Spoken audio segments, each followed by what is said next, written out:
Thank you. And Brad, our audio engineer, I'm in Lake Tahoe. It's a wonderful, beautiful day, and I want to encourage you listening in on the webcast to post a comment in the live Q&A box and just say hi and share where you are listening from in the world today, what it's like for you. We'll be starting in just a moment. It's so great to be here with you today. We have hundreds of comments that have been posted and people waving out. There's Juan Louis from Sichuan in China, Dale from Williamsburg, Victor from Mexico, Richard from Sugarland, Fa from Moody, Devora from McKinney, Ethel from Conveyors, Melodine from Brooklyn, Barbara from Los Angeles, Shalina from France, and so many more, hundreds of comments coming in. It's amazing to feel the energy of our global tribe as we are coming together. And so let me officially welcome you here today to our special event, How to Bring God into Your Life. This is a virtual workshop with my extraordinary friends Neale Donald Walsh on the 3 key blocks that keep you from creating a life of happiness, abundance, and purpose.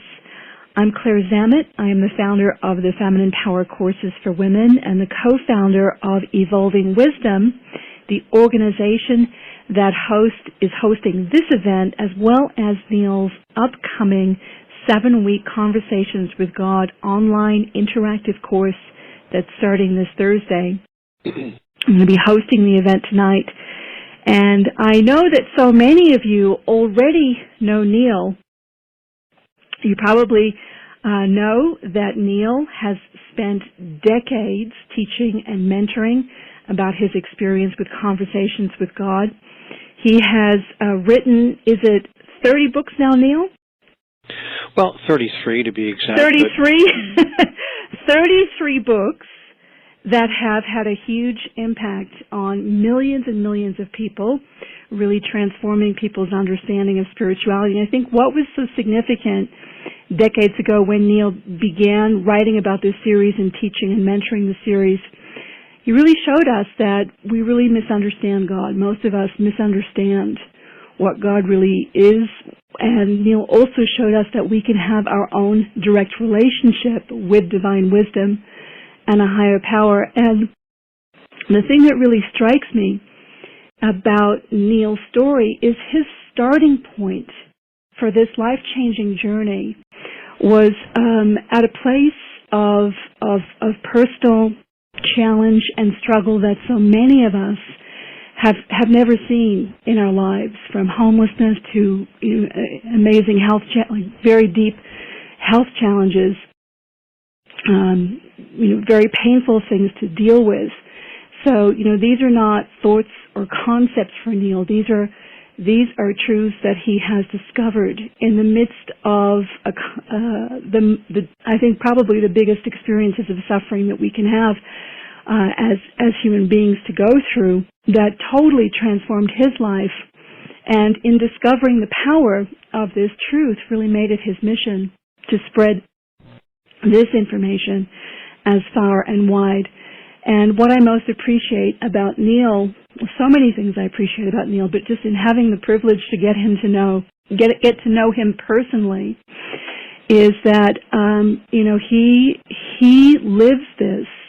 He is first and foremost such an extraordinary success at being a human being and embodying what's possible in the kind of person you can become and life that you can create when you take and live these deep truths in your life.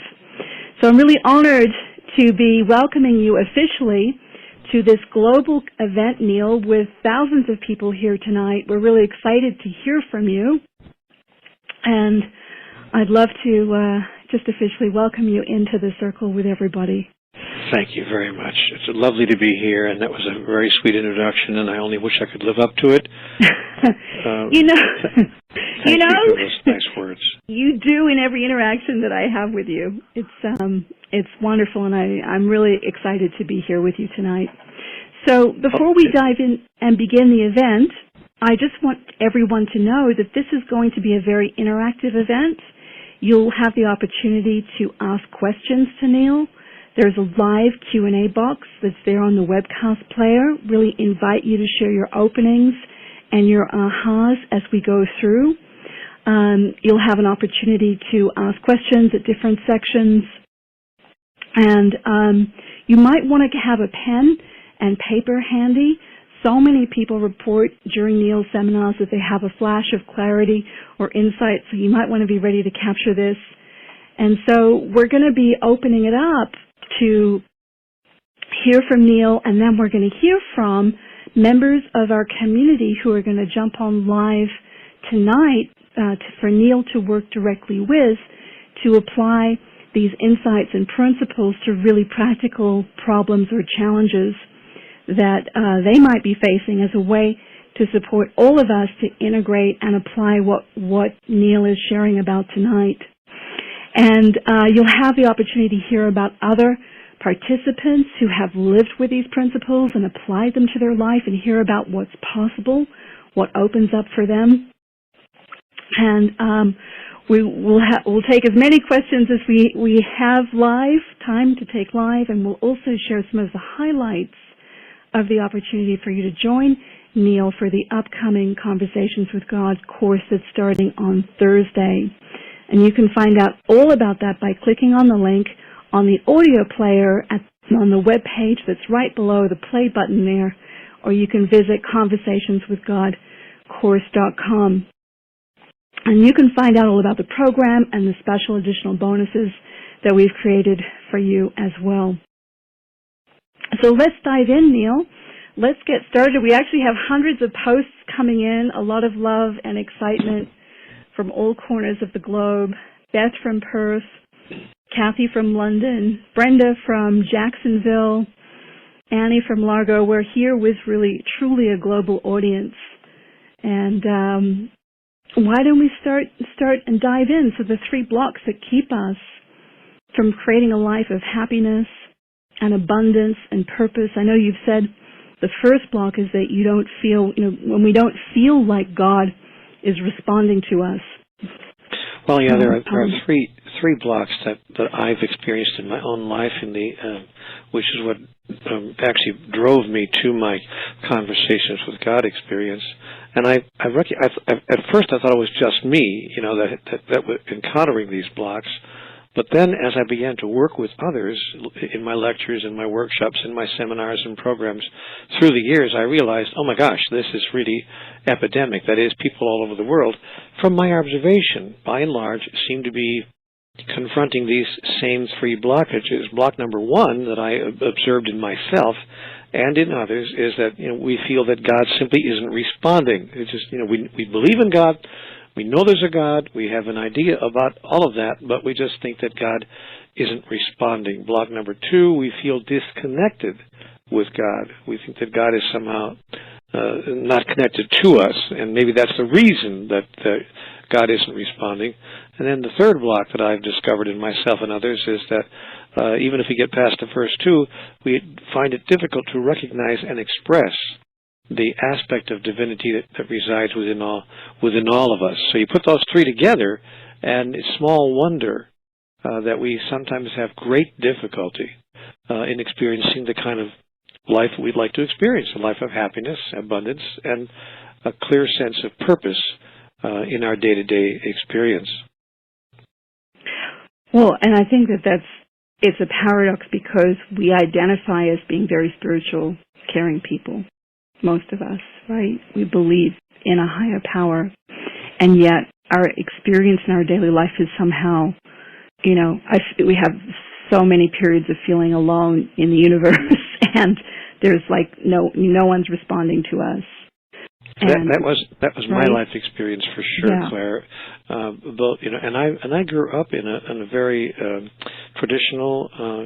Religious household. My background, my family was Roman Catholic, and so I grew up believing that there's a God and God will answer your prayers, etc., etc. But boy, when I got into my adult life, and even for the few years before I became a full-fledged adult, my experience was exactly the opposite. That is, I still held on to my belief that there is this thing called God, but I was not experiencing that God was responding to my prayers, to my pleas, to my requests. I just didn't have that experience enough of the time to cause me to have a real high level of faith in that. And you're right.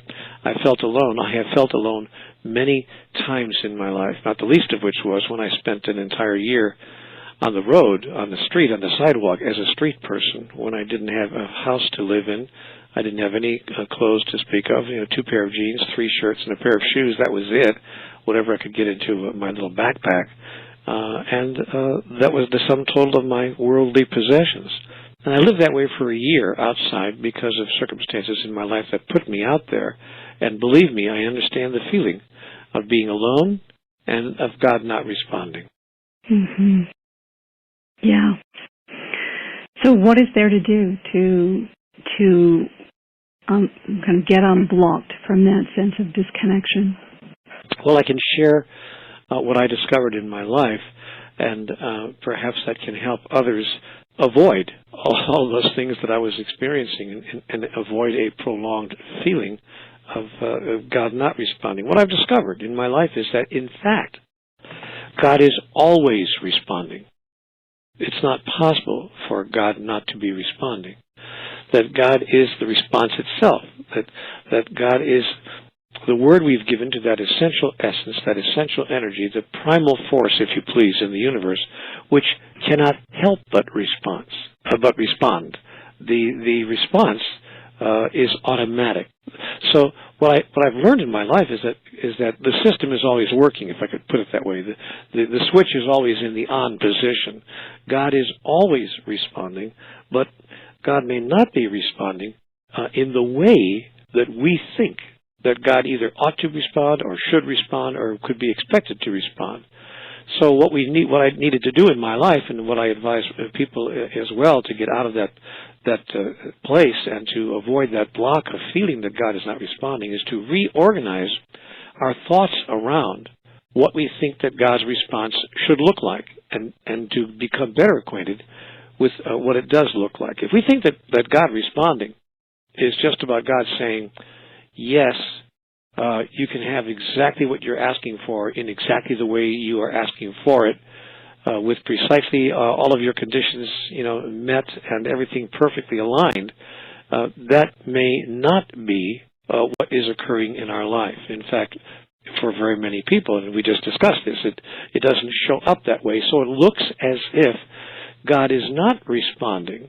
So the way we get around this notion and even the appearance of God not responding is to change our expectation about what God's response would look like.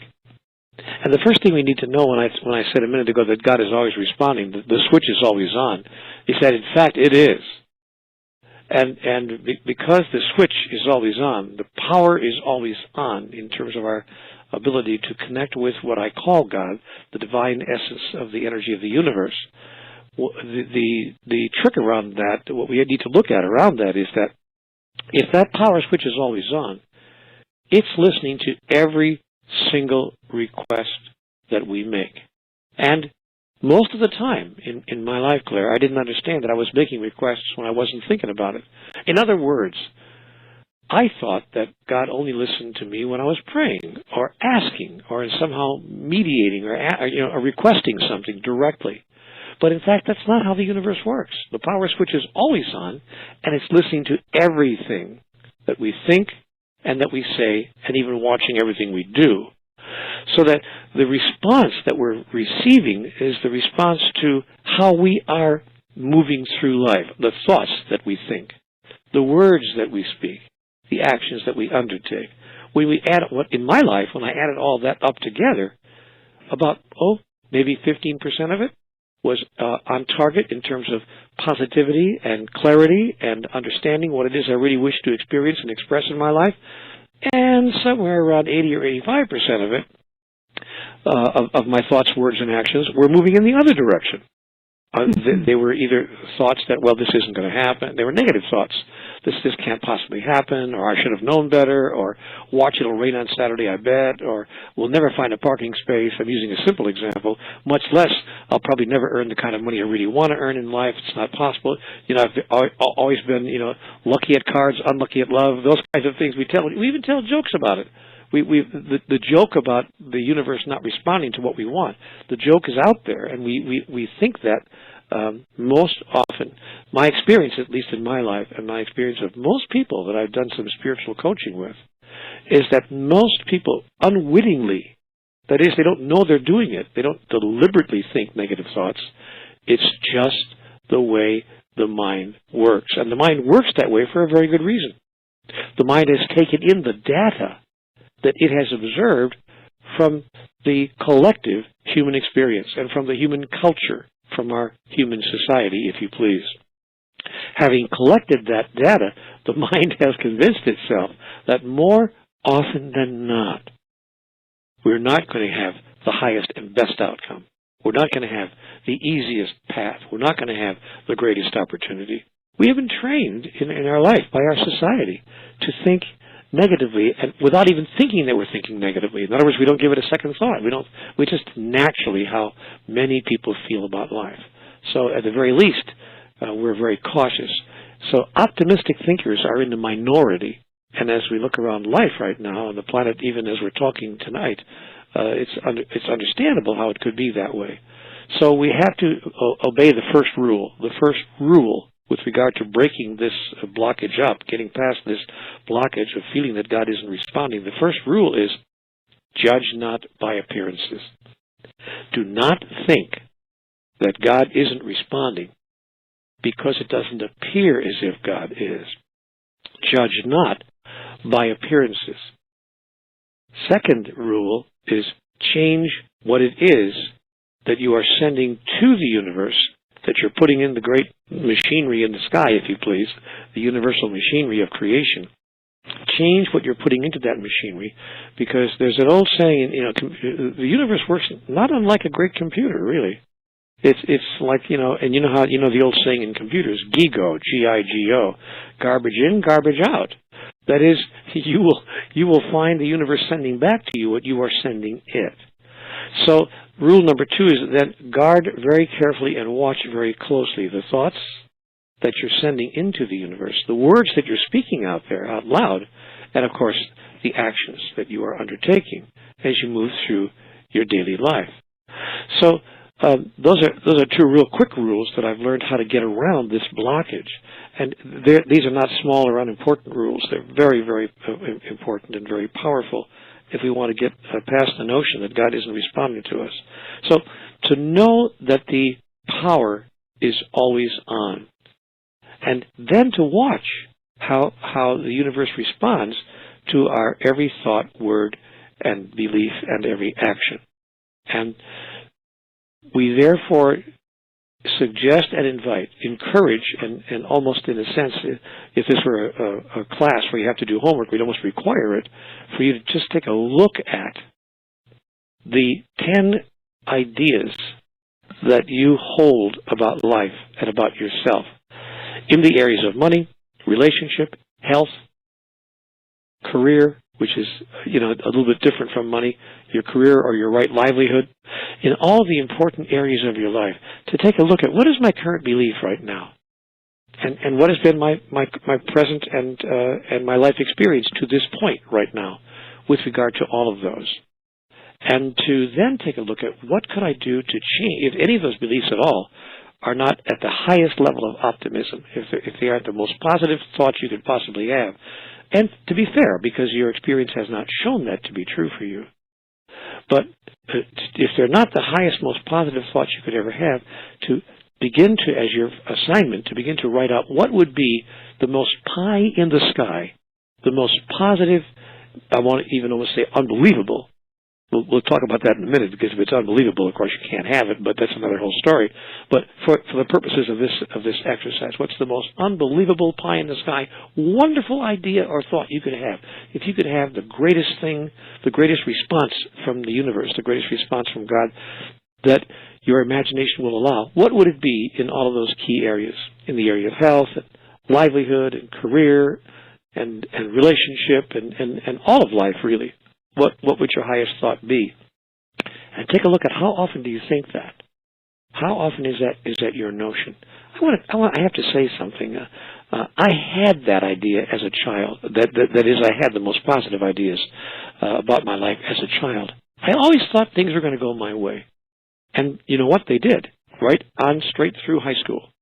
But somehow or another, when I got out of high school and got into, the more of the workaday world, and I was 18, 19, 20, and getting into college and then beyond, I began to, face life as it was, because until I was at that age, I was living in my parents' home, and things were going my way. I lived in a lovely household. I'm very grateful for that, and I realized that isn't the case with everybody on the planet, but I had a wonderful childhood. So I had, no reason not to think that everything was going to go my way. Then I turned 17 or 18. I began to get out there in the workaday world, 20, 21, 22, and I realized, I see. It's not quite like this. I lived, it turns out, a very sheltered existence. And suddenly my thoughts about life began to shift based on the evidence in front of me. I began to believe that what was happening was real and was unavoidable. That's just how it is in real life.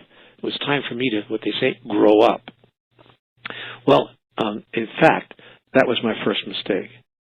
So what I've learned to do in my life now is to judge not by appearances and to step into a different reality, the reality of my creation, rather than the reality that has been co-created by the constructions put into life by the collective consciousness. I want to share something with you here at this point, Claire. I know I've been going on and on here, but I'm taking it in. I'm on the edge of my seat. Well, I'll respond in a minute, too. What I want to share here is that life is my experience has been a constant struggle. I almost wanted to use the word battle, although I hate to use those kinds of words, but it certainly is a struggle. Life, as I've observed it, is a constant struggle between the collective consciousness and my individual consciousness. We are in the process right now as a species, that is humanity, is in a great process being undertaken right now in this very moment, in these days and times of our lives, a movement to shift and to I want to almost use the word heal the collective consciousness of our species. But that has not been accomplished yet. After all these thousands of years, the healing has not yet fully taken place. The result of that is that we have a wounded collective consciousness, a collective consciousness which is nowhere near approaching the actual reality of things, the ultimate reality.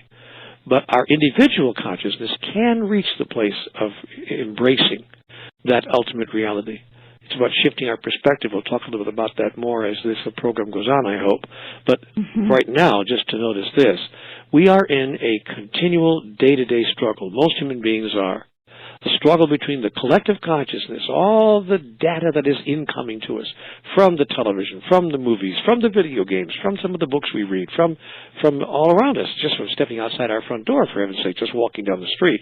The data that our society, that our culture is sending to us is in way too many instances at variance with our highest thought about life and how it could be and how it should be and how we wish that it would be. So we are constantly being challenged by the collective consciousness, which produces the collective experience of humanity, and our individual consciousness, and on that point of decision, which one is true? Gee, I wonder which one is true. Is my individual consciousness what's true, or is the collective consciousness what's true? And if my individual consciousness is what's true, why isn't it reflected more often out there in the collective consciousness? The answer, of course, is that not enough members yet. We have not reached critical mass yet with regard to the number of people in a place of collective consciousness that reflects the highest thought, the highest truth, the grandest awareness that human beings can have about themselves, who they are, why they're here, and what's all going on around us. So until those numbers increase, we're going to continue to face that struggle. I don't want to be a defeatist, however. There's a way to overcome all of that, but we have to know what's going on. That's why I brought it up. We do need to know what's going on. We can't kid ourselves about that. When you step outside your front door, you're going to be walking right into it, and all of us have experienced that My goodness, when you just open the mailboxes, ladies and gentlemen, are things we used to have years ago when people actually sent pieces of paper to each other, and human beings actually delivered them to your door. These days, everything's done electronically, but that's another whole story. In any event, before you open your email and get on your internet and move into the world at large, be aware of what's happening, just to know.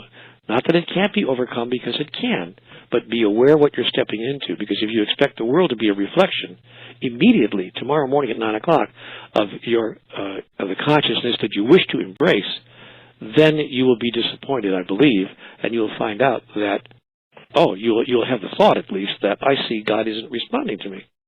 But God is always responding. But here's what I want you to know. God is responding to humanity as a collective and to each of us as individuations within that collective. And so to make God's response to us such that it is not a constant reflection of the collective consciousness, we need to undertake certain processes, certain ways of moving through life. We need to, and the first part of that process is ignore the man behind the curtain, ignore the collective consciousness. That is, do not believe what you see and embrace that as if it were true for you. I want you to hear that as loudly as I can say it. What you see in front of you does not need to be true for you.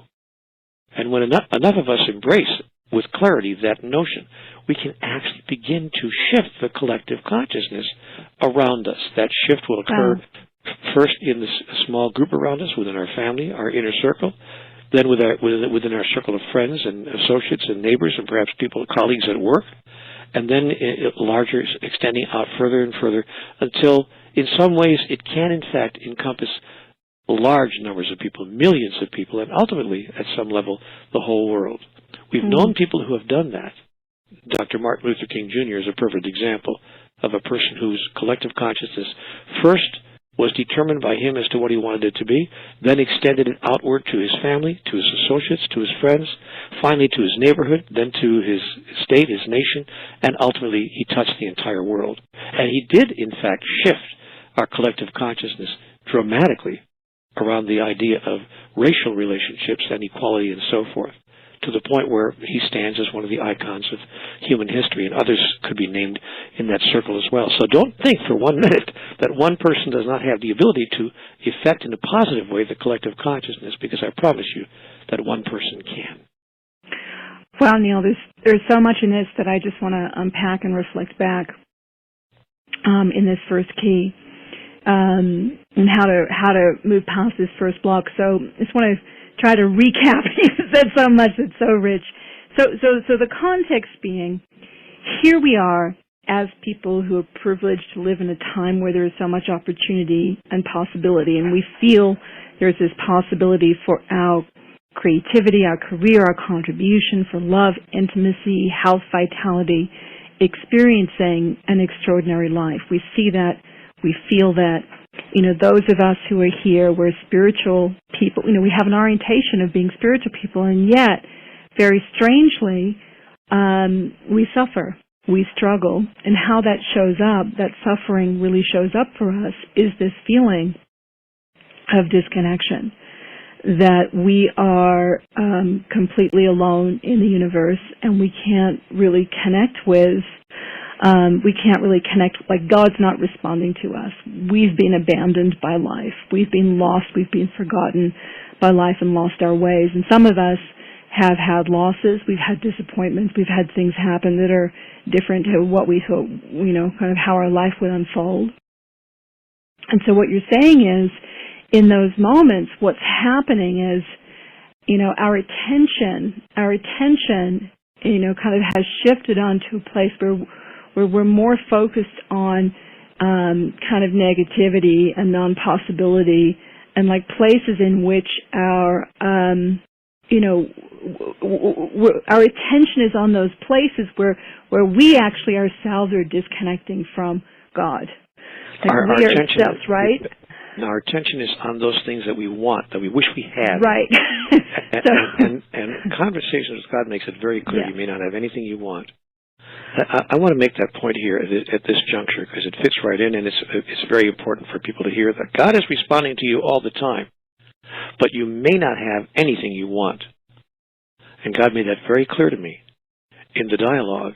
Of course, it stopped me short. I said, wait a minute, what are you saying to me? What are you saying I can't have anything I want? I thought that I was the creator of my own reality. God said, you are. That's the problem. You are, in fact, the creator of your own reality. And you cannot have anything you want. The two statements are not contradictory. I said, wow, well, you're way above me. Please explain it to me. God said, I will. You are the creator of your own reality.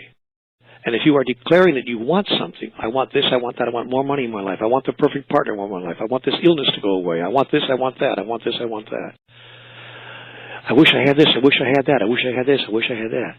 I'm praying for this, I'm praying for that, I'm praying for my perfect partner, I'm praying for my perfect job, I'm praying for my perfect income, or affirming it, or whatever you think you're doing.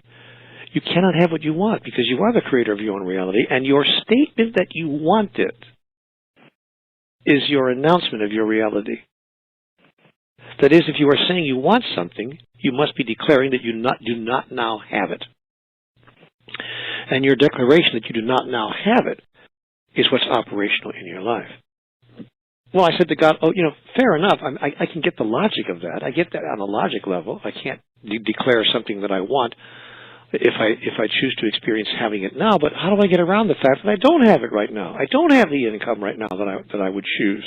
I don't have the perfect relationship right now that I would choose. I don't have the perfect health right now that I would choose.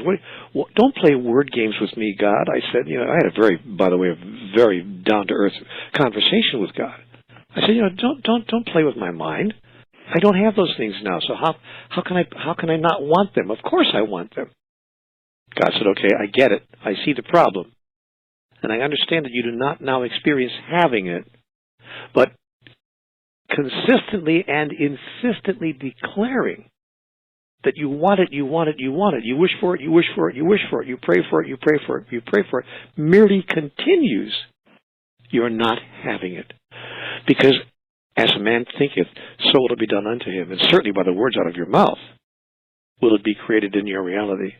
I said, well, then what words can I say? Help me out here, God. How do I get around that? What words, what thoughts can I think? What words can I say that can get me around this stumbling block?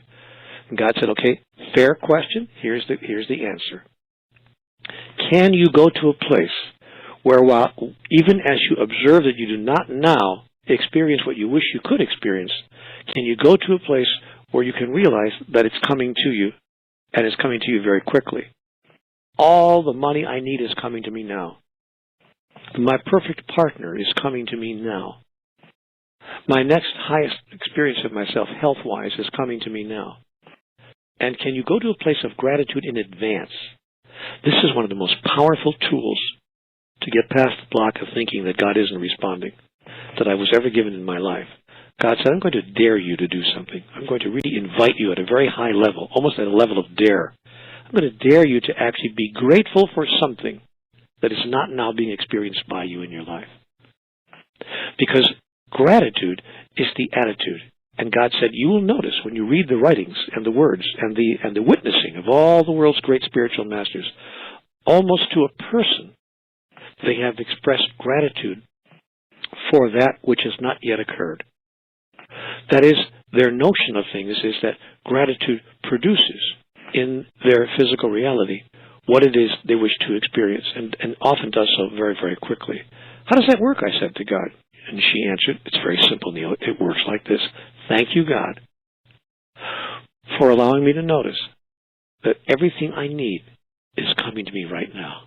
All the money I need is coming to me now. My perfect relationship is coming to me now. The perfect state of health for my soul to complete its agenda at the highest level is coming to me now. So you thank God in advance. I do this Claire, I have this interesting experience around my dinner table at Thanksgiving. Thanksgiving in the United States, for those of you who are living outside of the U.S., is one of our major national holidays. And all the family gets together. And often in our tradition, we move around the table, all the family members, we talk about the things we are most grateful for. At my Thanksgiving table, I say, no, I don't want to hear that. I do not want you to spend the next 15 minutes, each of you sharing the things you're most grateful for. I want you to go around the table, and each of you announce the thing you're most grateful for that hasn't happened yet. I want you to announce what you're most grateful for that will be happening in the very near future in your life. And in other words, I don't want you to look over your shoulder and tell me what you're most grateful for that's already occurred. I want you to tell me what you're most grateful for that's about to occur. The first year I did that, my family was astonished. They had never done a thing like that. I said, do it now. And there was silence at the table for a bit, and then they finally sat down together, and they decided each of them had to come up with the one or two things for which they are most grateful that is about to occur in their life.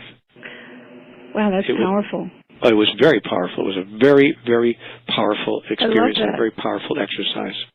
Well, because what it does is, I actually see like this is what unblocks the disconnection, right? Like I actually, like if I all those places where we feel disconnected from the support and flow of the universe, and where we feel disconnected for God, what you're saying is our attention is like on what we don't have yet. And yes, we feel resentful that we don't have it. Resentful, we feel angry, we're like disconnecting from God. And we feel disappointed, we feel frustrated, we feel angry. It's exactly where I was. Right. Wow. How many, I want to ask everyone listening, post a comment. How many of you can see this is what you do, or this is what you're doing in relationship to something that you want right now? Post a comment for us on the webcast coming in. Yeah, see, want nothing. And want nothing for two reasons. Here's my spiritual advice to myself. By the way, I give myself this advice every day in case you think I'm talking down to you. I certainly am not. This is my daily practice. Want nothing for two reasons. Number one, it's coming to you right now. But if you want it, you are declaring that you do not now have it, and that declaration will be the energetic force that creates your reality. Number two, want nothing because you don't need anything. You actually don't need anything to be anything different than the way it is right now in order for you to be perfectly happy. Oh, I know it seems like you do need something. It seems like we need a different state of health or a different income or a different kind of relationship or a different this or a different that. If I only had this, if I only had that. But in fact, the master, the spiritual master, is the one who needs nothing to be anything different from the way it is right now in order to claim, to represent, to exhibit, and to experience a level of perfect happiness and supreme joy in this moment right now. And by the way, when you study the lives of all the great spiritual masters of whom we are aware, both ancient and present, like the Dalai Lama, for instance, or Thich Nhat Hanh, the great Buddhist monk, and others we could name here, when you look at their lives, ancient and contemporary, you find that they do not stand in the place of imagining that they need or want anything. They simply don't. They are in a place of perfect acceptance with everything just the way it is, exactly the way it is, right here, right now. And in so doing, in moving into that place of great acceptance, they move to a place of inner serenity, inner peace, inner joy, which, by the way, clears out all the blockages to creating, of the flow, and actually restores a sense of connection to a higher power, like being in the flow of the universe. Yeah, that's been my experience. Wow, but not wanting anything, because somebody might say this. It's a fair question. Wait a minute, Neil. What are you saying? I thought you said that you don't want anything and you see everything as perfect right now. Then why even aspire for anything other than the way it is right now? Not wanting and not desiring, not needing and not desiring are two different things. When I open the refrigerator, I do not need to get a bowl of ice cream out of the freezer. I don't need to get ice cream out of the freezer. I may desire it, but I do not need it. Or to make it even more striking example, when I'm at a friend's house and they say, it's time for dessert, would you like chocolate or vanilla? I would prefer chocolate. But if she says, I'm sorry, we don't have any chocolate, we just ran out, all we have is vanilla, you usually don't get upset about it because it doesn't really matter to me. That's the difference between needing something or imagining that you need something and desiring something. So when we say don't let yourself feel that you want anything, that doesn't mean that you can't desire something, but let your desire be satisfied with the gratitude of knowing that it's on its way to you right now. Well, and that's something that keeps you in connection, because where there's connection, where there's flow, where you're together with a higher power, the things that are really for your greatest good will really serve the flourishing and fulfillment of your life can naturally begin to happen. So this is such a powerful first point here to work with, and I'm wondering if we can invite our first coaching guest and maybe have like a little bit of a case study of how to apply this to a specific problem or challenge that we might have in our lives. So we have Robin is here with us tonight live. Hi, Robin. Are you with us? Hello? Oh, I think Robin, are you there? Hello? I've got you on mic now. I'm here. Hi, welcome. Where are you calling from tonight? Boston, Massachusetts. Wonderful. So this is going to be just a very short laser coaching session. The purpose of these is just to model for everybody, I think, what's possible when we apply these principles in action. So I'd love to just invite you just to start with, Neale, maybe to share something that you're struggling with or you're challenged with.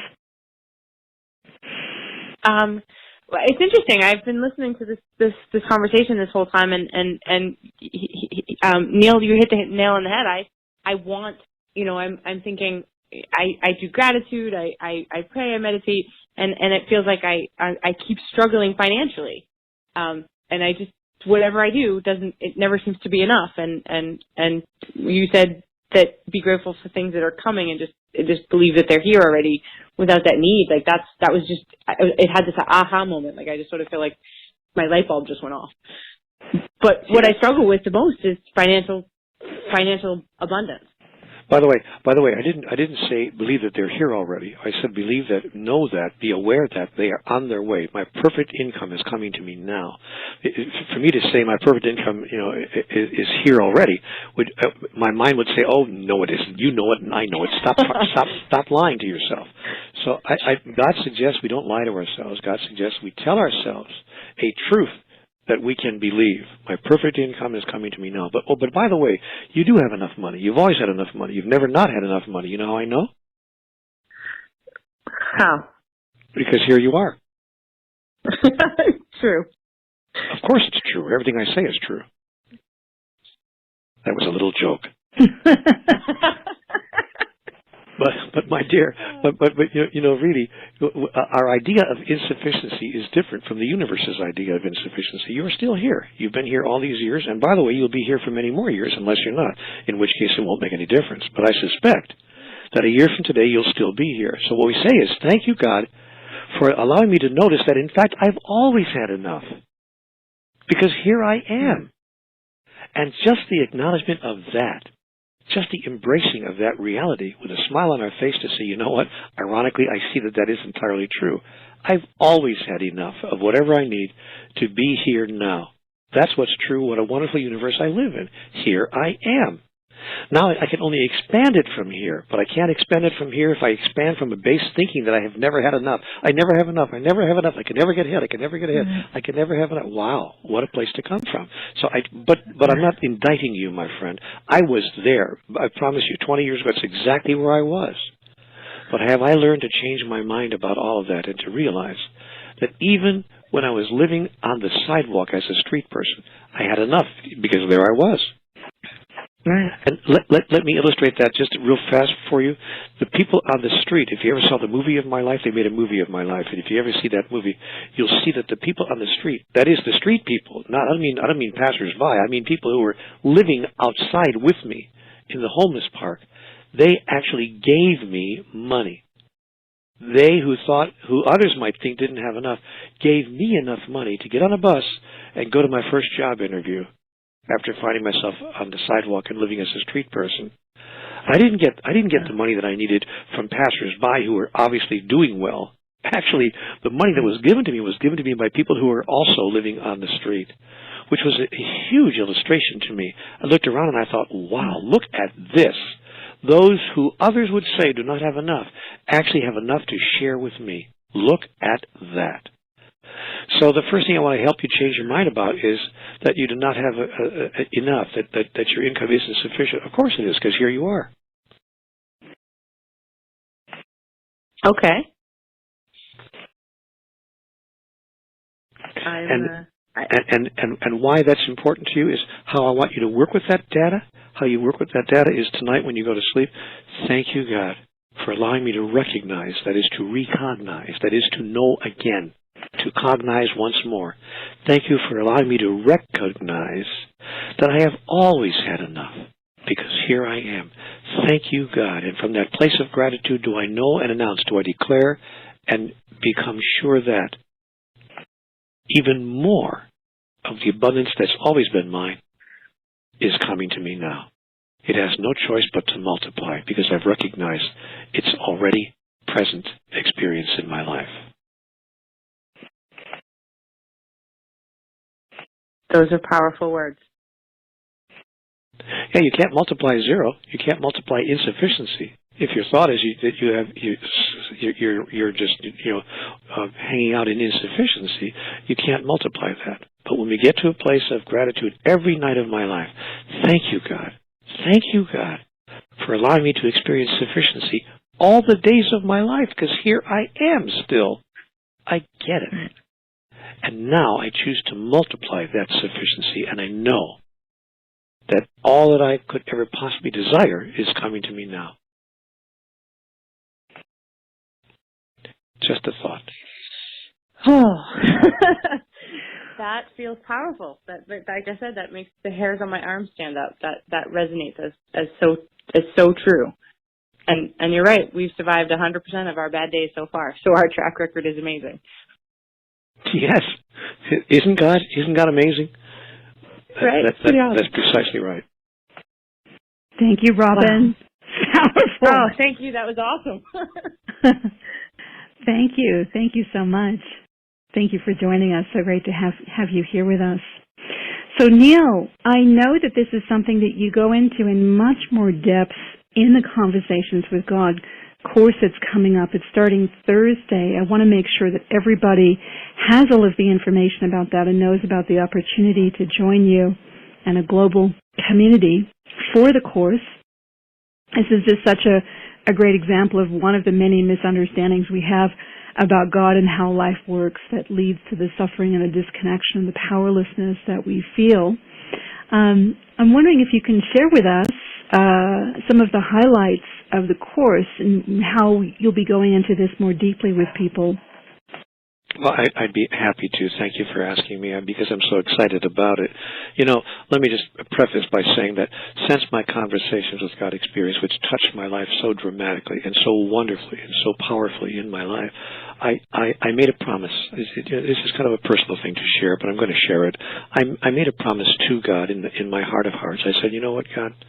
I'm going to spend the rest of my life, the rest of my days, finding a way to share this with as many people, to share what you've given to me as in terms of awareness and understanding, clarity, and all the rest, to share this with as many people as rapidly as I can until my last day on earth, because everyone needs to know this. God said, well, everyone does know it actually, but they don't know that they know, which is another whole topic. So part of the purpose of the course, and I'm so excited about, I'm so grateful too, by the way, to Evolving Wisdom for providing me with a platform in which I could reach thousands of people, not just a dozen, two here or there, or even 100 or so, but thousands of people through the years, having an opportunity to just talk to people about this and to share with them in an organized way. And one of the greatest things that Evolving Wisdom did was they called me and they said, Neale, we want to give you a challenge. Can you take all that you've learned and all that you've understood and all that you've experienced and organize the material in such a way that the average person could get it by just moving through a step-by-step process with you? I said, you know what? I've been waiting for somebody to ask me that. Yes, I can do that. Give me a couple of hours or a couple of weeks. And we sat down and we devised this wonderful, in my view, 7-week program that allows us to break down, or to use your favorite word, unpackage, to unpackage all of the information that I received in my conversations with God and put it together in such an organized way that a person who's never been part of this whole idea, who's not a member of the so-called New Thought community, they've not done a lot of deep spiritual studying, but they have a deep desire to find out what is it that I don't fully understand here about life, the understanding of which would change everything. Yeah. So that's the basic question. If a person finds themselves in that space, there's something that I don't fully understand here, the understanding of which would change all of it for me. If they're in that space, then we put this course together for them. And it has 7 simple lessons. Lesson number 1 is identifying what's missing. It's just an opportunity to learn exactly what it is, the 5 levels of truth-telling, and to really understand what is now missing, if anything, in your relationships, in your work, in your bank account, in your family life, in your spiritual experience, in your health, in the totality of your living environment, and in your ideas about the future and how it's going to be. What, if anything, is missing? That's the first step, and we take people through that step because many people have spent years of their life and never even looked at that in such an organized way. They know that life isn't quite the way they would like it to be, but they haven't been really specific in looking at what's missing. Then we take them to a second step, lesson number 2, which is experiencing what no longer has to be missing, experiencing what you could really be. And we discuss in that second week of the program exactly what I just said here. You may not have anything you want, but we look at it in a great depth. We look at who is God and what does God want, if anything. We look at the question, do you have a right to be happy? And we look at the question of the purpose of life. What is the purpose of life? And then we place before our participants in that program 4 fundamental questions that most people I've experienced have gone through their entire life and never asked themselves. Who am I? Where am I? Why am I where I am? And what do I intend to do about that? It's a powerful, powerful process of self-inquiry that right there has changed people's lives virtually overnight. In our third week, we get to understanding how life works. We want to present to people the mechanics of the mind and what I call the system of the soul, information that was given to me in my conversations with God, how we can change our thoughts and emotions and enlarge our database, as we're starting to do even in this program tonight, but to go really in depth with that over a period of many, many days as part of a weekly program that allows people to look at that not just for an hour or two, but over an extended period of time in a very sophisticated and deep way. In the 4th week of this program, we help people to identify their unfinished business, the emotional incompletions or hurts in their life, the unmet life goals, the fears that they may have, if any, around all of that, and most important of all, identifying the soul's agenda. Those are some of the items that we look at in the 4th week of our program. In week 5, we help them to finish their unfinished business, to understand the soul logic process, which is a process that I've been given in my life that's changed, again, and healed people's lives in a very short period of time. We help them to finish their unfinished business through what I call the forgiveness process. And by the way, let me just say, just as a kind of just a little advanced preview of that, we look at the statement, forgiveness is the biggest obstacle to spiritual growth. I'm going to say that again because that really astonishes people when I say it. Forgiveness, I was told by God, is the biggest obstacle to spiritual growth. Because if you think you have to forgive somebody for something, that's an announcement that you imagine you've been hurt or damaged by somebody or something, and that in turn is an announcement that you've denied who you really are. You've stepped away from the truth of your true identity. Understanding replaces forgiveness in the mind of the Master. We look at all of that at a very deep level in week number 5 to help people finish with their unfinished business. Then we talk about embracing what's really true in week number 6 of this program. And we look at the learning points of lesson number 6. We are all one. There's enough. There's nothing you have to do. And we look at the triad process. We look in depth at a process that tells us, A, nothing in this world is real. 2, the meaning of everything is the meaning that you give it. And 3, you are who you say you are. And your experience is what you say it is. Those sound like fancy words. We've heard those kinds of words before, but in this program, we show how to actually live into that and have it become part of your actual experience. And finally, in the 7th week of the program, we talk about having our own conversation with God. We talk about the 3 phases of death, the 5 attitudes of God, the 17 steps to being happier than God, and then we give people an opportunity to have their own conversation with God. boy, I'm so excited about this program. I can't believe that we've managed to pack this into 7 weeks, but we have. Excuse me, and I can tell you this: it's changed my whole life in the sense that it's given me a platform at last to share with people in an organized way what I was given in my conversations with God. Well, and with the support of personal mentoring from you, I mean, I think this is one of the most amazing aspects of the program, the opportunity to be mentored personally by you, like Robin was just then. We're going to hear from a couple of other people tonight, too. It's my favorite part. My favorite part of the program is that we sit down together with people for 90 minutes every week for 90 minutes. And we talk. Sometimes it goes as far as 2 hours, actually, because there's no hard stop. And we just go and go and go until we really satisfy people who are calling in. And we talk back and forth about how to apply the wonderful lessons of the previous week's program. So it's personal. It's live. It's done interactively, right then and there. It's every week. It's the best 2 hours of my week. Well, I want to make sure everyone has all the information about the opportunity to join in, because it's been nearly a year since we last offered this opportunity. There's a link that's on the live webcast page that you can click on. It's going to take you to the program information page.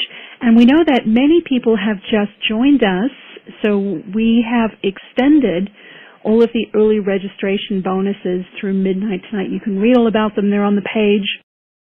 But there's a very special opportunity for you to access some other amazing resources, including a live video workshop with Neale, which we'll share about a little bit later on in the session. But just click on the link. All the information's there, and we'll share more about that as we go into the call.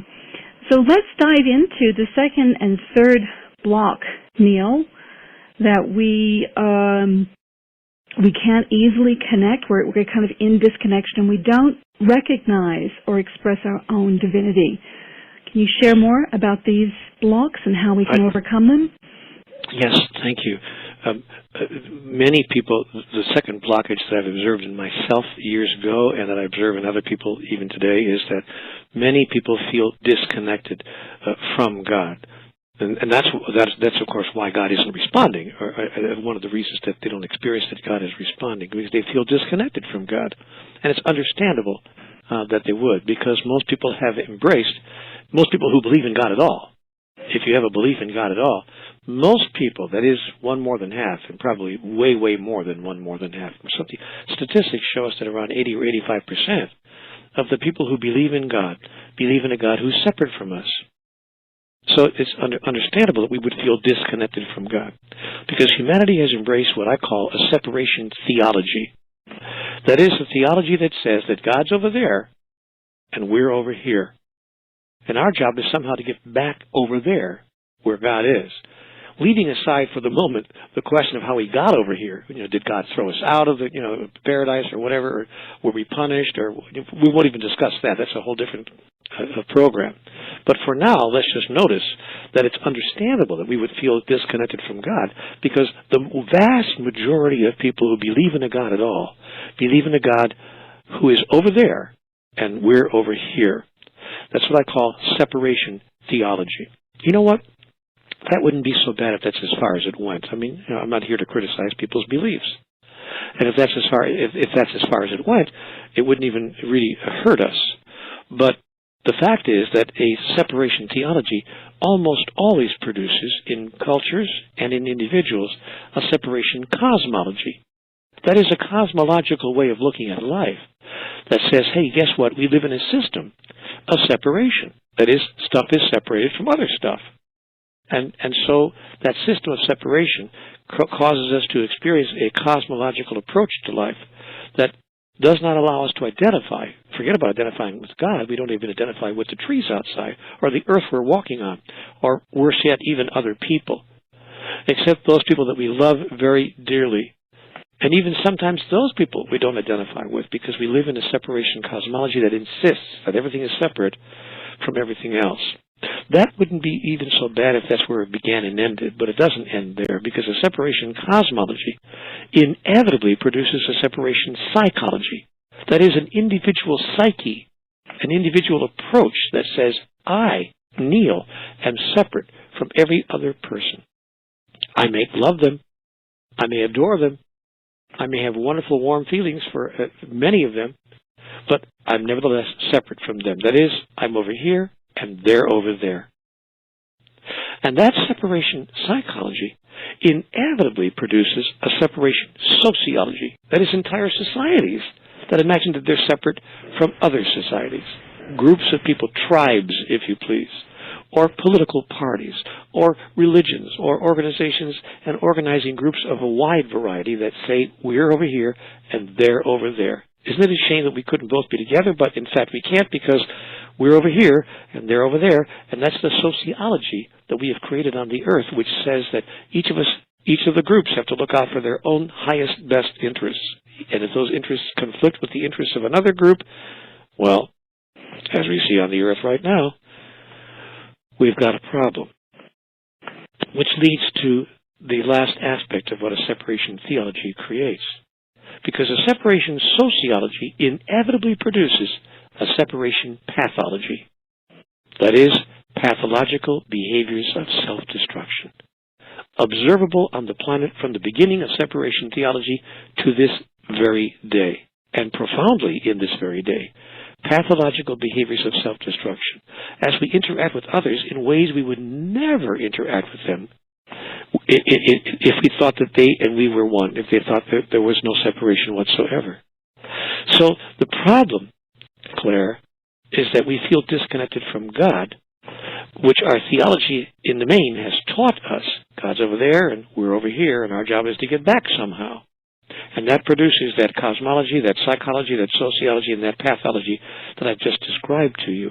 We live in that pathological environment right here and right now. Just turn on the Internet, and you'll see it all over the place. In fact, it's beginning to concern people to the degree that we're starting to run around now and say, surely there must be another way. Surely there must be a better way to exist as a highly evolved species, which we imagine ourselves to be. And the answer is, of course, that there is.